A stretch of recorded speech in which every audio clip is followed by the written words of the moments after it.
Welcome to Emotional Sobriety. We're here with Tom, Allen, and Allen's colleague, Sara Stromberg. I thought we'd all check in before getting started on the Grapevine story. How's everyone doing? I'm good. Cleaning house. I actually have the energy back to clean house, and that who would have thought I would see that as a great thing? But I'm feeling useful again. Well, it does bring that home, though, doesn't it, Tom? That these little things we take for granted Oh, that no we kidding. Yeah, automatically, man, and then all of a sudden they're gone. It's like because of my hip restrictions with my yeah, hip, I can't bend over, yeah. and you don't realize how many times during the course of the day I bend over, pick up a sock or pick up a piece of paper on the floor, or Right. and now I'm so aware I'm not bending over. I'm like, yeah, No, I'm not. no. Absence makes the heart grow fonder. It really does. Yeah. When I had my injury recently, broke my arm and my knee and some other stuff, I've been spending a lot of time thinking about they need to find more one-handed like versions of things, because I would get so frustrated just having to jumble a bunch of different things at once. And something I never contemplated before getting injured, I just took that for granted, right? That I would have the full use of both halves of my body. But yeah, it does like awaken you a little bit to just all these little gifts that we were walking around and just have no awareness of because we have not felt their absence. Well, given the group that Sara is joining today, I certainly hope she has a disability to discuss with us. Sorry, I definitely am feeling really blessed today because it's Minnesota and it's like 50 some degrees. So we got to Oh my go God. for a mile and a half walk with the dog. Yesterday we got to go for a walk with my sister and her dog and the kids. So I'm definitely super grateful that I have all of my health and no injuries. And Good. yeah. We're grateful also. Very good. Introduce Sarah to everybody because you guys don't know her. I've known Sarah now for probably a decade, I guess. Right, Sarah? It's been quite some time. We met when I did my first or second workshop at Hazleton on emotional sobriety, and she attended all of the remaining ones I did for Hazleton, and as well as a lot of other workshops that we've done. She's a graduate of the Gestalt training group, the 2-year program. She graduated that. She's a certified life coach. And she's just an all-around amazing person. She's been on her own journey now for a number of years in recovery. And I'm one of your biggest fans, Sarah. So welcome to the podcast today. Thank you, Ellen. Nice to be here. Nice to have you here. But it's always good for us to bring somebody else in and to give another perspective and look at some of these issues around emotional sobriety. And, as I told you going into this, what we've been doing here recently is in one way, we're celebrating the fact that Grapevine has decided they devoted the whole January issue to articles on emotional sobriety. And it's the first time in the history of the Grapevine that they've done it, even though they've come out with a few publications. They've got 2 books collecting different articles on emotional sobriety, but it's the first time they've dedicated a whole Grapevine issue to that topic. And we've been for the last now 4 weeks, I think it's been, Patrick, or maybe this is week 5. We've been reading one of the stories that people write in about and share their experience with emotional sobriety. And then we kind of add, see if we can sweeten the pot in terms of what that person said about emotional sobriety and bring in some of what we've been learning, through this journey that we've all been on, that I've been on, that on Thursday night we've been on now for 4 years, Tom. I know it. We were going to do it for a couple of months too, weren't we? And it's 140 people from all over the world coming in and hanging out with us on Thursday evenings, and it's been wonderful. And I love the new format with you guys, and our discussions and stuff have been great. What we're going to do today is we're reading the section called The Experiment. It's on page 28 in the Grapevine. If some of you, those that are listening, want to turn to the page, if you have that Grapevine, we're all going to read a couple paragraphs and then discuss it together. As I look at the title, The Experiment, it has a deep resonance with me, just kind of even the header of the story, as somebody who did a fair amount of social, what's the term they use? It's like, I'm getting out there and I'm trying to see if I'm truly an alcoholic. Research, doing some Yeah, research. social research. Yeah, so we're gonna hear about some social research. The experiment. To help with step one, they suggested she try some controlled drinking. So she did. Let's see how it went. No one likes to admit they have a problem. It took me years before I realized that I might have one with alcohol. It's funny looking back now because I can see so obviously all the consequences and issues that arose as a result of my drinking. All the hangovers, the unsafe situations I put myself into, the unhealthy relationships I stayed in, the fights I had, the excuses I made, the remorse I felt, the money I spent, and the mirrors I couldn't look into. There were so many signs that I had a problem, but I just couldn't see them. Besides, I hung out with people who drank like I did, and I dated guys who seemed to have a problem with alcohol, their consequences overshadowing my issues. So in my mind, I was just the same as everyone else. Besides, I owned a home and a car, and I had my career. I certainly couldn't have a drinking problem, could I? In March of 2008, though, after getting a DUI, I decided to give up drinking for a while and, quote, take a break. It was harder than I thought. I had been in Al-Anon for several years, but decided to attend some open AA meetings. I didn't think I was an alcoholic. I just knew I didn't want to drink. Thank God for the people in those meetings who encouraged me to try to do some controlled drinking and see how I felt. Well, here's how it went. Night one. In April 2018, I had a work trip to Chicago. The first night of Friday, I went to dinner at a nice steakhouse and ordered a glass of white wine to go with my dinner. I decided that I would only drink half of the glass to show my control and prove I wasn't an alcoholic. Quickly, though, I realized as I was sipping that I had absolutely no idea where half was. I began an internal debate. If I had another sip, would that still be half? And what about one more sip? Just one more. Sounds ridiculous to even say it out loud, but that was pure agony. I had to show my control, but I wanted to be able to drink as much as possible. It was quite the conundrum.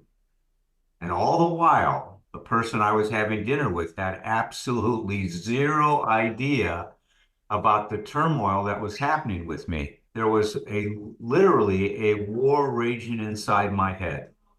I finally settled on where half a glass of wine was, leaving some wine in the glass as we finished dinner and left the restaurant.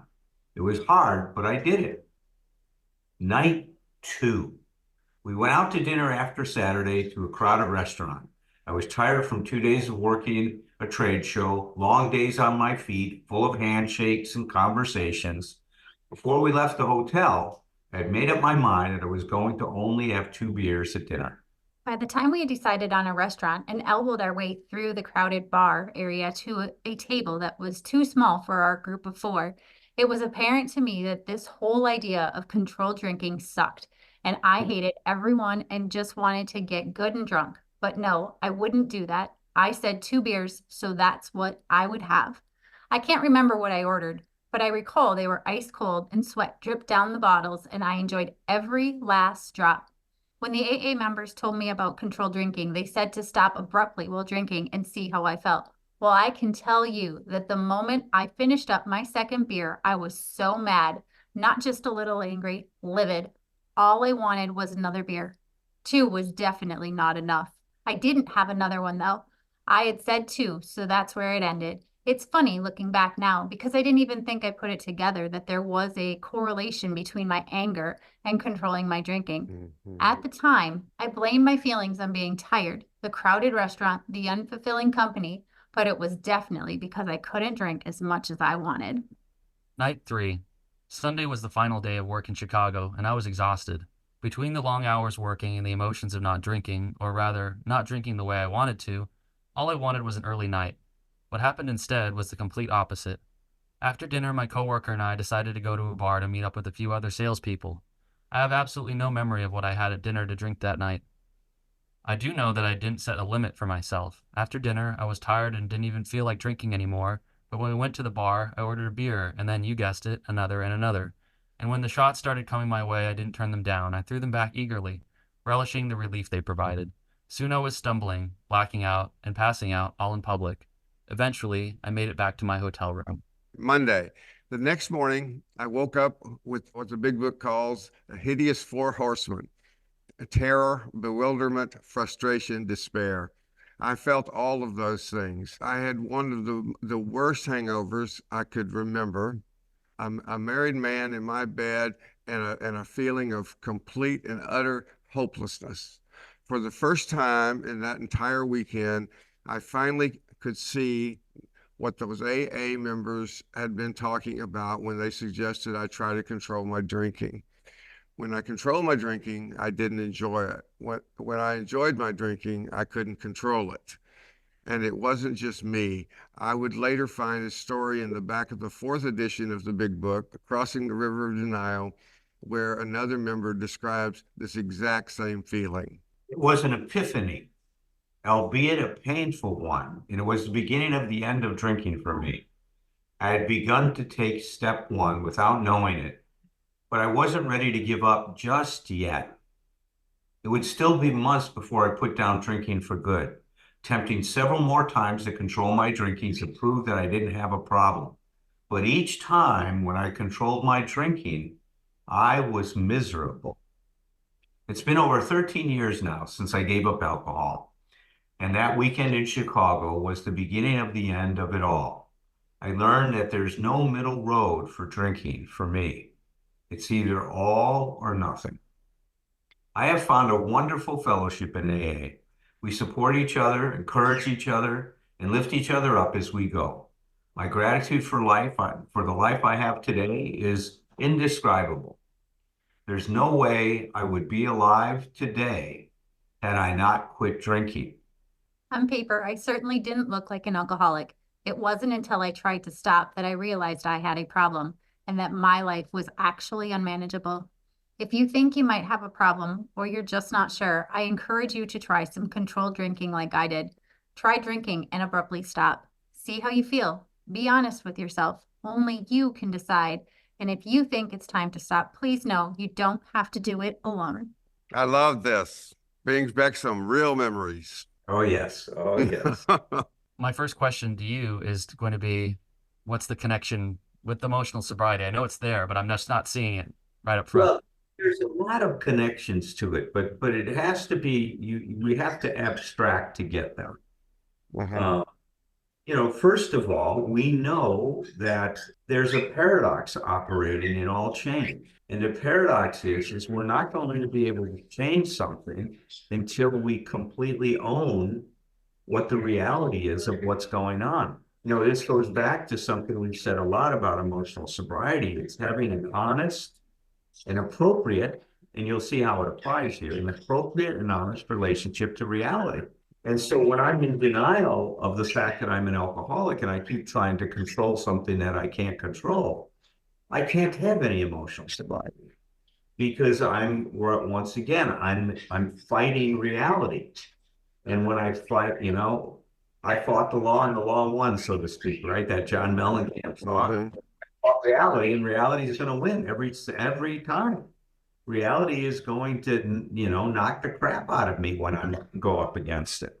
So that's the first thing that stands out in here, right? The second thing is that we talk about the centrality of acceptance and how important acceptance is in terms of emotional sobriety, which relates to accepting reality as it is, right? If I'm going to cope with it, I got to accept that this is what's going on first, right? And that's what's happening here. I mean, she's gotten to the point, but what she did, and it's brilliant, because what we say all the time is you don't know what's enough until you know what's more than enough. You've got to go with the resistance enough to get to the point of being able to get honest with yourself and for you to realize that I've been resisting the reality of my situation. So those are just a few things. I'll weigh in with a few others, but let's see what everybody else has to say. Well, one of the things I mean, first of all, it wasn't funny at the time when I was going through it, but reading somebody else's account of it does bring me to chuckle. because of the insanity that I had. And but I'm a good example of what you're talking about, Alan, because and sometimes I forget that there are people who are pursuing this road, this emotional sobriety, or just good mental health, and have done an excellent job of stepping around and avoiding the fact that they have a problem with alcohol or drugs. Because I mean, I always enjoy pointing out that when I was confronted with my alcoholism to the point where I quit drinking, I had been in the alcohol and drug treatment business for a long time. I was the clinical director of a program that I'd helped develop, an outpatient program for alcohol and drugs. It was a very successful program. I was good at what I did, and therefore, I couldn't be an alcoholic, or that wouldn't be possible. But absolutely, I used to have to convince myself that working with alcoholics would drive you to drink.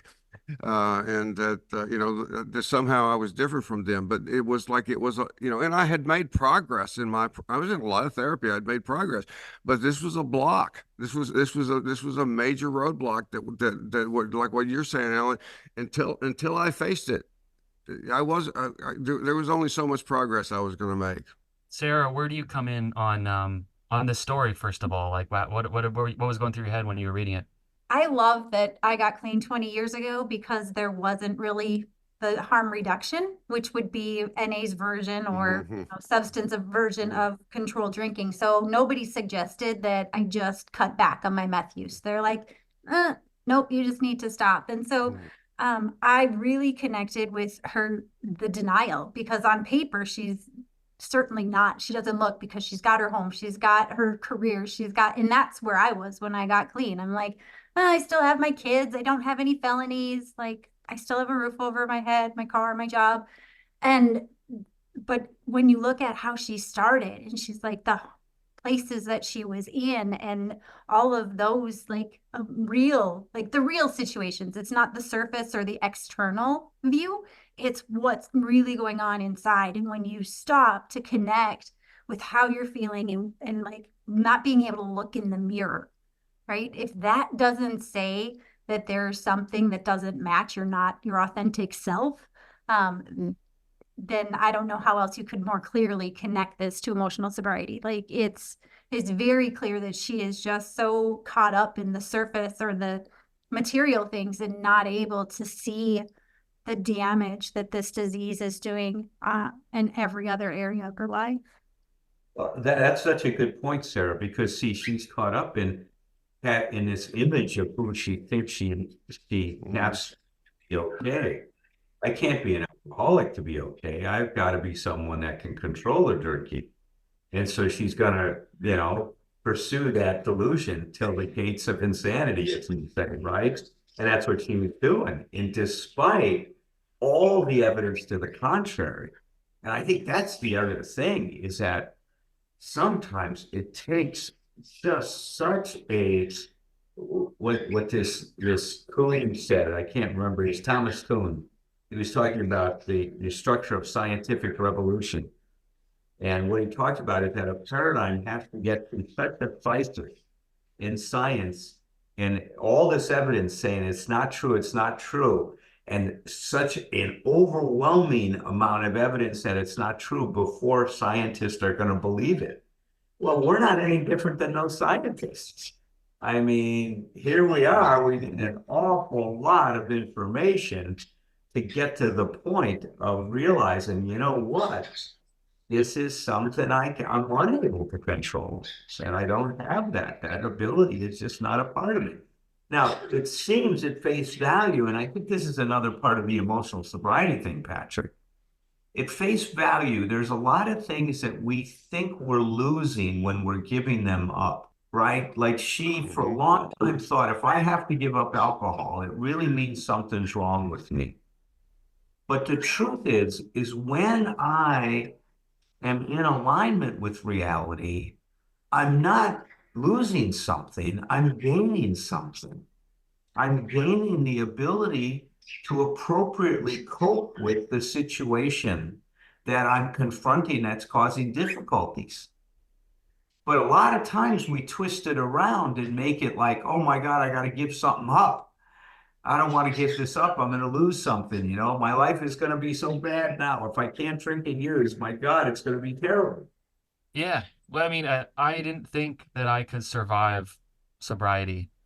I feel like that was my mentality and my resistance to it because I mean, it was a couple years, maybe like 2 to 4 years before I got some significant sober time before where I knew that my goose was cooked and I would have to eventually make some radical changes.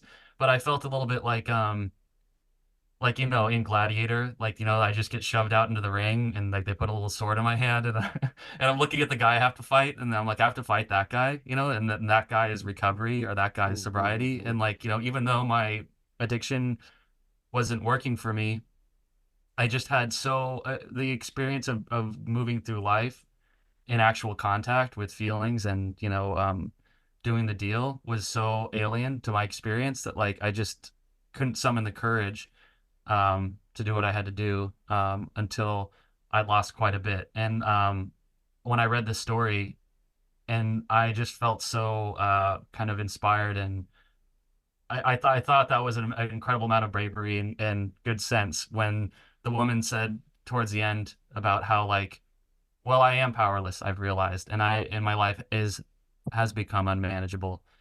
Even if she had all these she still had a fair amount of external kind of markers of Right. having it all together. But like, I don't know, whenever anybody kind of can acknowledge those points, no matter what their station in life, I just always think it's like such a huge and wonderful leap of faith. And I when I met Alan, I was seeing a different therapist, who I mean to this day, I'll let her know when I have a sobriety birthday, and just let her know I couldn't have gotten here without you. Just thank you so much for all the work we did together. But I was not ready to get sober at the time that I was, seeing her, Yeah. and then I would. It's funny because I would see Alan coming in and out of his office, and it was like an adjacent office from the person I was seeing, and he would just give me this very like benevolent, warm smile, like, "Hey, how's it going, buddy?" And it's funny. It's almost like in this psychic realm, he was like the sober realm, and I was in the I was still in the madness, kind of, just trying to do it any other way. And so, but I even then, I kind of had an inkling, you know what I mean? I needed to go into the Narnia of recovery, just wasn't ready yet. Well, first of all, I think that what you did know is that Alan would say give you that benevolent smile and go in, and then he gave an evil laugh when he was on the other side of the door because he knew the plan. Yeah, soon he'll be in my grasp.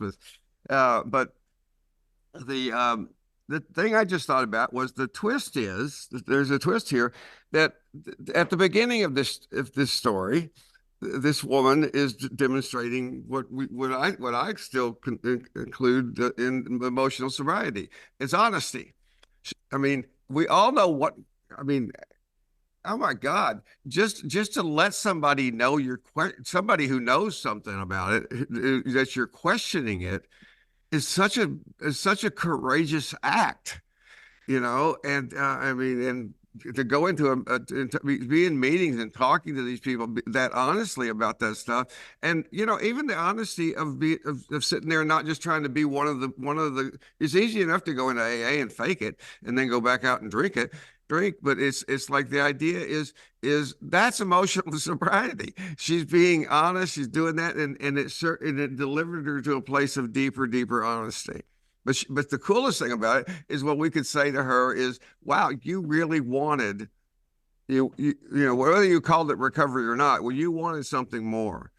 You didn't know that it was about being an alcoholic at that time, or you were hoping it wasn't. That was me. I kind of knew I was an alcoholic for a long damn time.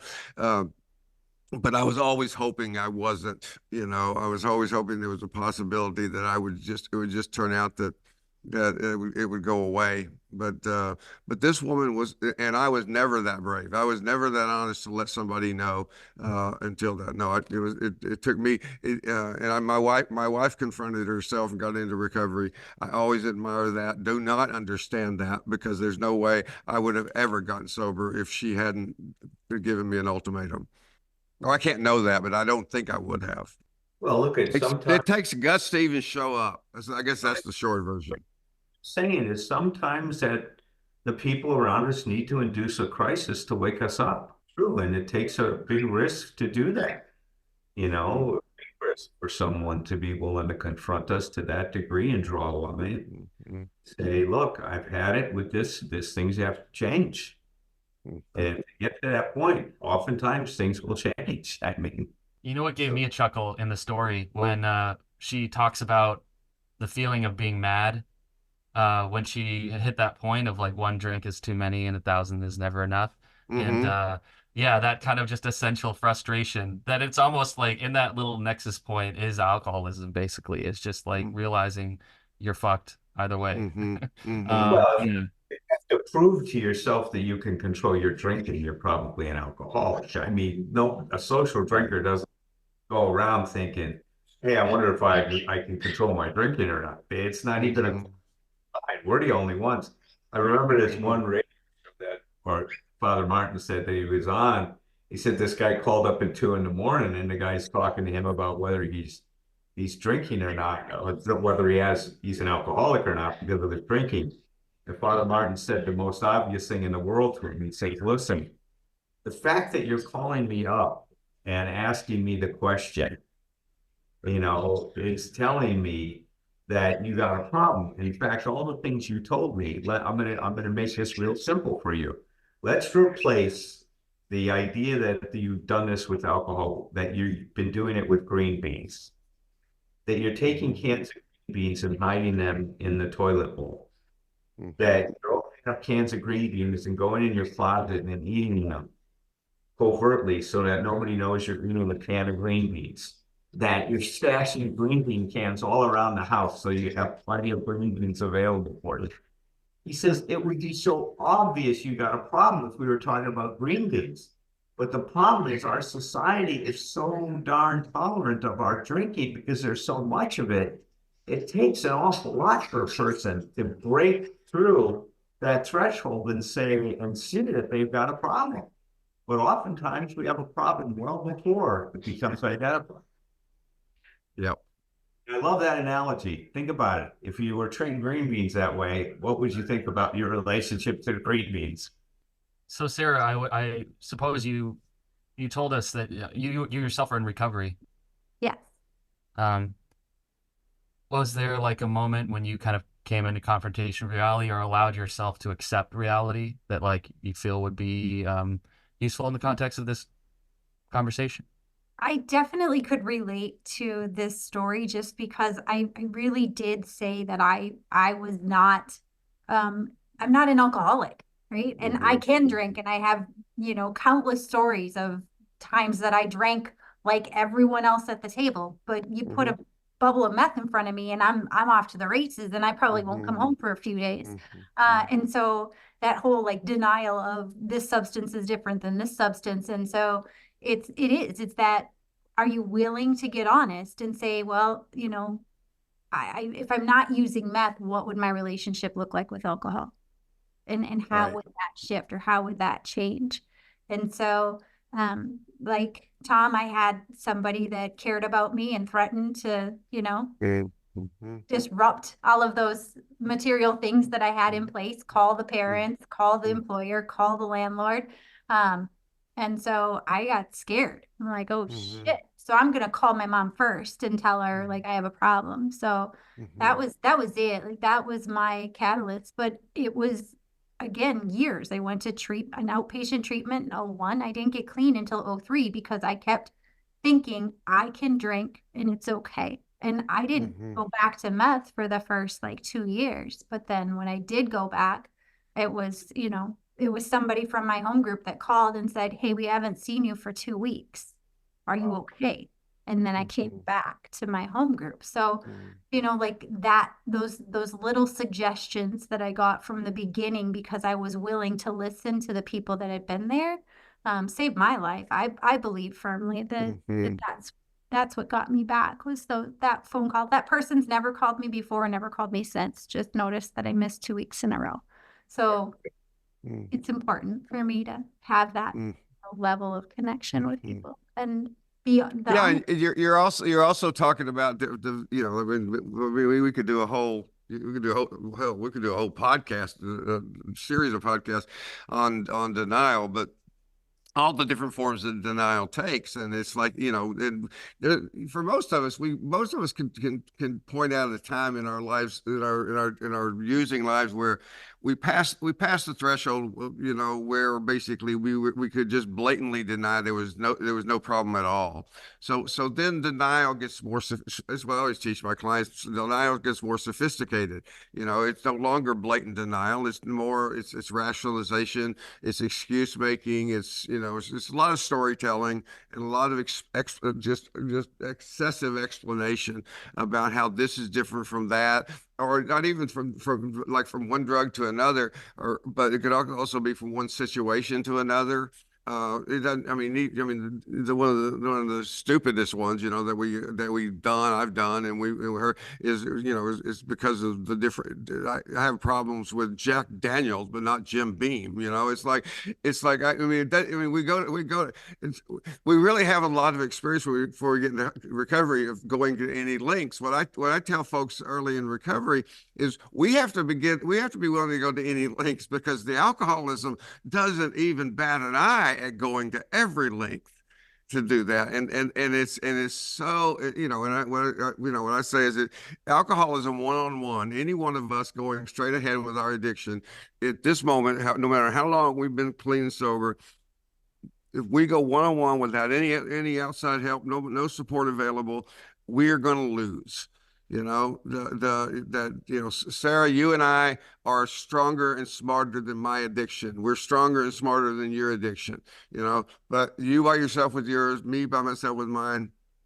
It's a matter. It's like you say, it's a matter of time. I may do, because of course, I drank so many times when I didn't have any consequences, and boy, I used that. It's like, no, most of the time, you know, I'm fine. Yeah, but Well, then somebody finally had somebody say, okay, so the times that you lose control, then you plan for it, right? I was going to say, Sarah, I don't want to let this opportunity pass. You mentioned that it had been about 20 years since those days for you, and you're a Gestalt therapist. And I am currently pursuing my doctorate in not drinking and using drugs all day. And so I was curious about the levels. And, this is kind of like what emotional sobriety means to me, is like, what are the isms beneath the addiction, these unhealthy dependencies, and these unenforceable rules. I'd imagine that if for no other reason than just the evolution of like kind of like your work and your career, like you've been kind of, I'm guessing you've been in touch with like what were some of those things driving, your addictive behavior, and like what have you've learned about yourself in the last 20 years of recovery. I mean, I'd imagine there could be a podcast about that too. Yeah, and Hmm. I am not a Gestalt therapist. I went and did the training so I could be a better sponsor, because I saw what Alan could do in those retreats that I went to. And so Wow. everything that I have done has just been because this program has given me a life beyond my dreams. And so I wanted to be able to help other women find that for themselves. And so I've done a ton of work over the last 2 decades, and it's still like I tell my home group all the time how sick I am, because my behaviors are still, I react, and I'm hot or I'm cold, and it's like I'm extreme. And so right now it's really just learning how to think, like Tom was just talking about, like, oh, you intended to do that. And it's like, no, I Hmm. was impulsive and I just reacted. And so now I've gotten myself clean in a place where I still can't look at myself in the mirror. And that was awful, right? Like, I didn't get clean to feel like a worthless piece of shit. I got clean to make my life better and be the person that I believe I was created to be. And so when I'm still acting out and reacting to life with and hurting myself and hurting others, that's not what I wanted to do. So I too like work with a professional to help me, guide me through this, because it's not alone, never again. And every step, I just know that there's resources. Who can I go to help me with this? And who can I go to help me with that? And so it really is. It's like just taking it day by day. Just for today, I'm going to do the best I can to be here, be present, and show up. And when I can't, I know who I can call that can help me. Like, it's okay to lay down and just unplug today. You can get up and try again tomorrow. It's okay. Like, not making myself, because I just keep it together. That's what one of my mentors would always say: keep it together, keep it together, keep it together. And I've tried to keep it together for 40 plus years. And so now it's okay to just cry and not be like together. Like, I can just be me and be real and let the feelings finally be felt. And so it is. Well, really, though, keeping it together actually expands, and there's a different definition of it. We may use different language, but the truth is, what we've learned is that that's okay. That's, it's like I work with this all the time with folks, is where, having feelings and even being, stifled by your feelings, is always seen as a problem. This is a bad thing. It's like, no, it's not a bad thing. It's a thing.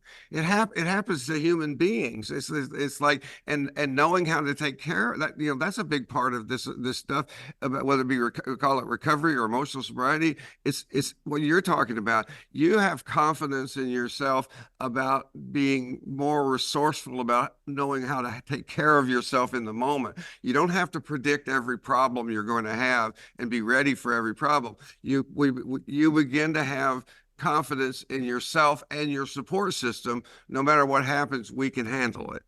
And I feel that right here. It's just that's so helpful. Yeah, and I can tell you have that. Yeah. And also the idea that we'll never be finished, when we're all, I always say, like, there would never be a time where I would go to a therapist and I would bore them, ever.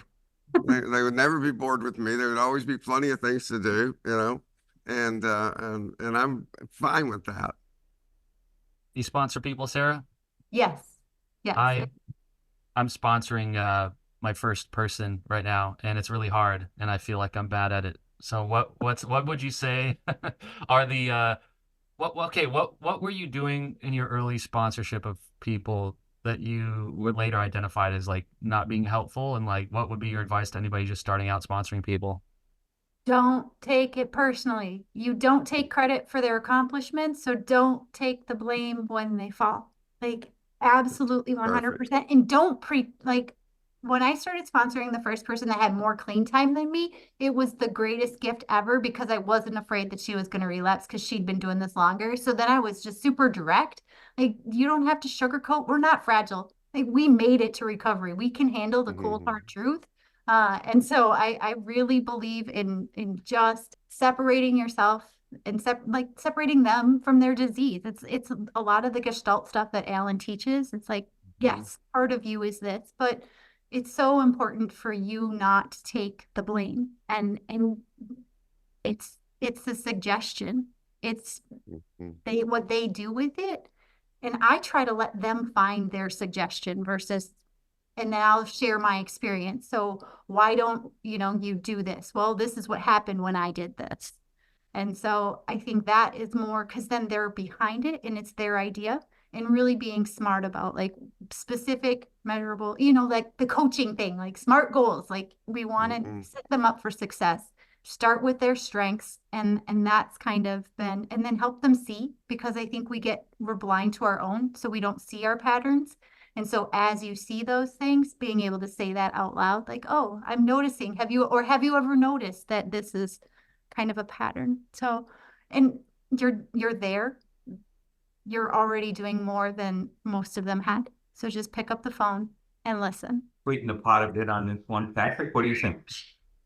Oh yeah, I hope you come back, Sarah, because we've got a lot more to talk about and we won't be going anywhere. If you want me back, you guys need a We do. little estrogen. I think we do. White guys talking. Old white men. Of course, you're not old though, but Patrick. But thank you for being here with us. Yeah, thanks for having me. It's an honor to be with. Change your life, change your myth. Cultivate your narrative with whomever you